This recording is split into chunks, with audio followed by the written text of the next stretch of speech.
की कॉल है, ये मुझे प्रिंसिपल ने पूरे कॉलेज के सामने धमकी दी है, तुम्हें निकलवा दूंगी, तुमने बात की, तुमने कॉलेज नहीं आना। अस्सलाम वालेकुम नाज़रीन, जैसे कि कल लाहौर में पंजाब कॉलेज में बच्ची के साथ जो ज्यादती का वाक़या हुआ और उसके नतीजे में लड़के और लड़की जो तलबा और तलबात हैं उनका कॉलेज के सामने एहतजाज और कुछ ऐसे स्टूडेंट जिनको कॉलेज के अंदर कमरों में बंद कर दिया गया और ये कहा गया कि आप एहतजाज ना करें। गार्ड्स और पुलिस की जानिब से तशद्दुद किया गया और प्रिंसिपल की जानिब से भी बच्चियों का जो बयान सामने आया वो कह रहे हैं कि प्रिंसिपल ने भी बड़े कुछ बुरा भला भी कहा और तशद्दुद का भी किया।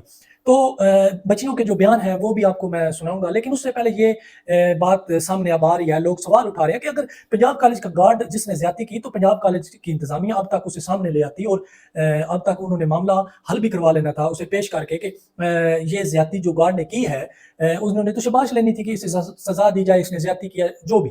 लेकिन अब सवाल ये उठ रहा है कि ये गार्ड का मसला नहीं हो सकता, ये कोई बहुत ही अहम शख्सियत हो सकती है या अहम शख्सियत का कोई बेटा हो सकता है जिसने ये ज्यादती की है, जिसको अब दबाने की कोशिश की जा रही है। तो मुख्तलिफ चीजें सामने आ रही हैं। अब देखें पंजाब पुलिस की जानब से बयान आ रहे हैं जिसमें बहुत ही मशहूर हमारी शहर बानो डीएसपी, तो उन्होंने उस उनके बच्ची के चाचा और एक साइड पे उसके वालिद को खड़े होकर भी बयान दिलवाए, वो भी थोड़ा सा आपको बयान सुनवाते हैं। फिर डीजी जो ऑपरेशन है फैसल कामरान, उन्होंने भी इस पे मुख्तलिफ प्रेस कॉन्फ्रेंस की है और हर बार यही कहा जा रहा है कि आपके पास अगर सबूत है तो सामने लाए, सबूत है सामने लाए। लेकिन बात यह है कि इतना कुछ छोटा सा मामला होता तो ये सीसीटीवी कैमरे वहां लगे हुए हैं, वो कहाँ गए हैं, उनकी फुटेज कहाँ गई है? अगर ये सब बच्चे और बच्चियां जो एहतजाज कर रहे हैं, क्या ये पागल हैं कि ये वाकया नहीं हुआ? तो वो जो बच्ची है जिसके साथ वाकया हुआ उसकी भी वीडियो सामने आई है, वो भी हम आपको दिखा रहे हैं, ऐसा ऐसा उसकी भी चीजें सामने लाएंगे। लेकिन फिर उसके चाचा से एक बयान दिलवाया जा रहा है कि ऐसी कुछ भी नहीं है, वो सीढ़ियों से गिरी थी तो उसे सर पर चोट लग गई है, तो ये मामला हाईलाइट किया जा रहा है, हमारी बच्चियां ऐसे किसी के साथ करना नहीं चाहिए। तो लेकिन अब जो आगे बच्ची जो स्टूडेंट जो वहां एहतजाज कर रही थी, वहां पर जब वहां के जब उनका बयान लिया गया, वो उनका बताना है कि ये कॉलेज की जो बेसमेंट है गालबन जहाँ पार्किंग है, वहां पर ये बच्ची को किसी फीस के या किसी सिलसिले में वहां बुलाया गया, तो वैगन के अंदर ही जो गाड़ी है उसके अंदर ही इससे मामला पेश आए। तो वहाँ उनका कहना था कि उसे सर पर भी चोट थी और यहाँ पर पसलियों के दरमियान यहाँ पर भी उसे चोट लगी हुई थी। तो जिसे जब उसकी हालत गैर हुई तो उसको फौरन एम्बुलेंस के जरिए हॉस्पिटल पहुंचाया गया। तो कुछ अफवाहें गर्दिश कर रही थी कि वो इंतकाल कर गई है और कुछ कह रहे थे कि ये फेक खबर है।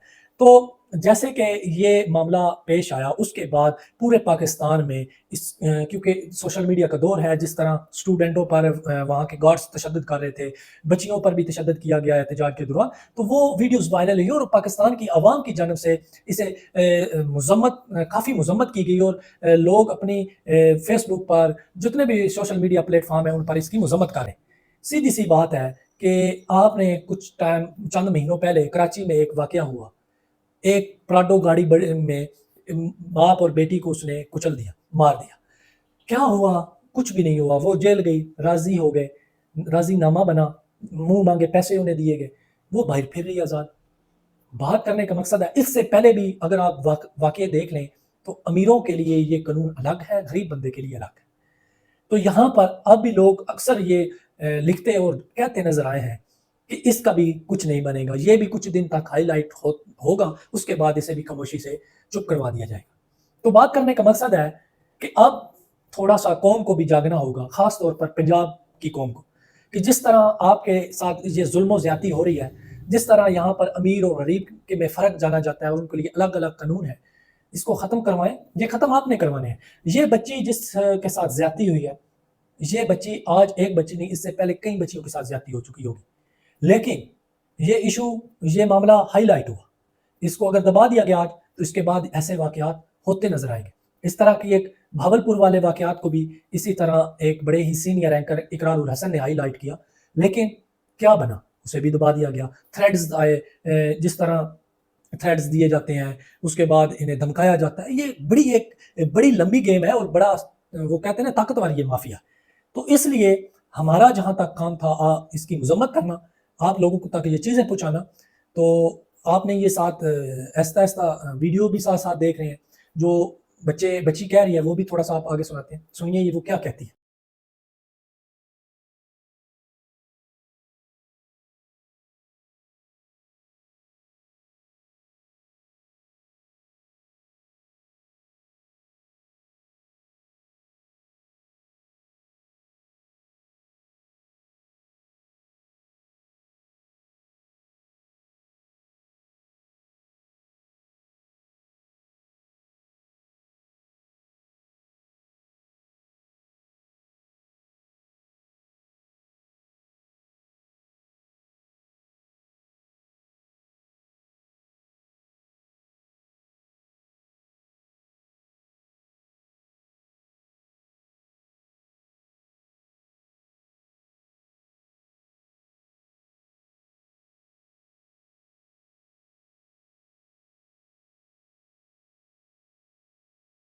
نہیں جیسے کہ بچی کا اور ساتھ دوسری بچیاں بھی بیان اپنا دیتی ہیں تھوڑا تھوڑا. بات آخر کیا ہے کہ اتنا کیوں چھپایا جا رہا ہے؟ گارڈ تک کی رہی ہی نہیں ہے. گارڈ کا تو مسئلہ ہوتا تو اب تک کب کا وہ میں نے جیسے شروع میں کہا کہ حل ہو جاتا. لیکن مسئلہ کچھ اور ہے, معاملہ کچھ اور ہے جس کو دبایا جا رہا ہے. بہرحال آپ کو عوام کو جاگنا ہوگا, اس کے لیے آواز بلند کرنی ہوگی. ہمارے جو وزیر اعلیٰ پنجاب, ہمارے وزیر اعظم, ہمارے جو عدالتیں ہیں انہیں بھی نوٹس لینا چاہیے. یہ آج ایک واقعہ نہیں ہوا, اس سے پہلے کئی ہو چکے ہیں, لیکن یہ آج اس کو بھی دبا دیا گیا تو آگے ہوتے رہیں گے, پھر تو دبتے رہیں گے, پھر کچھ بھی نہیں ہوگا. اکثر غریب لوگ پھر یہی کہتے ہیں کہ ہوتا کچھ نہیں ہے, ہماری عزت خراب ہوتی ہے, ہم نے کیس نہیں کرنا. بلکہ اگر کوئی کرنا چاہتا ہے تو اسے ڈرایا جاتا ہے, اسے دھمکایا جاتا ہے, اس کے لیے پریشانیاں پیدا کی جاتی ہیں. وہ اس چیزوں سے پریشان ہوتے ڈرتے ہوئے کیس نہیں کرتا, اگر کیا ہو تو اس نے واپس لے لیتا ہے. تو پولیس ہماری محافظ ہے, پولیس ہماری رکھوالی ہے, تو اس نے ہماری حفاظت کرنی ہے, نہ کہ یہ جو آج پولیس کی جانب سے بھی بیان آ رہے ہیں اور تحفظ کیا جا رہا ہے, یہ غلط بات ہے. تو بہرحال میں آخر پر کہوں گا کہ اس عوام کو کہ ذرا سوچیں, غور کریں, نکلیں اس ملک کے لیے, اپنے بچوں کے لیے.